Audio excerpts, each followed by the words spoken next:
आज हिंदला देवी माता है कि आपको जागरूक है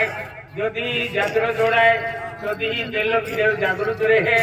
आज माता नवा की आज जागरूक रहे आज जागरूक रहे आज माता नवा की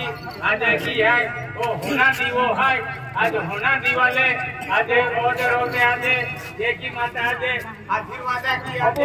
ओदर होते आज सुख शांति की आज हिंदला देवी माता आज की है आज खूब आज माता आज दीवो है या दीवार केडोंगी आपको की पाके पड़ूं मनम आखिन हिंदला देवी माता आमा पोरे हिकी नौकरी लगा दोजे आमा खेता मारो पाका दोजे कामा पोरे गाड़ी ले राती उजाले पीते हैं दिलियो तो ढकने लगा दोजे होता आखिन आपको दीवार पाके पड़ूं हूं जबकि हमने हिंदला देवी माता आशीर्वाद दी कोई छठो काम बरकत दी दादा हो रुपए देता माता नवा की हिंदला देवी माता नवा की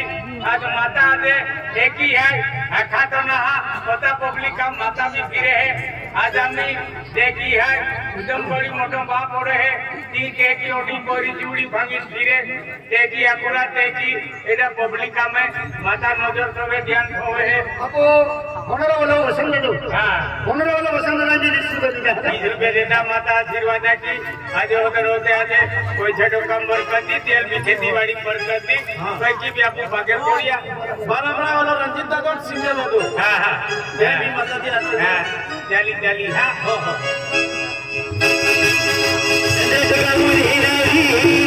देवी माता बसर गौरी नरी माधवी माता दर्शन दे आवे दुनिया दर्शन दे आवे दुनिया देगा वैयारी देवी माता बसर वाले रावरी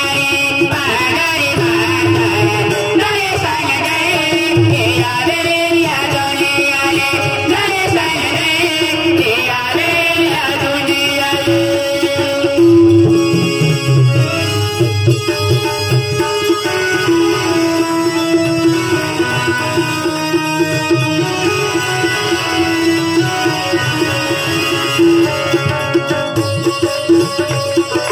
Thank you.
આજે ઓદર મોટા વિજય ને શિક્ષણ વેરા નોકરી લાગા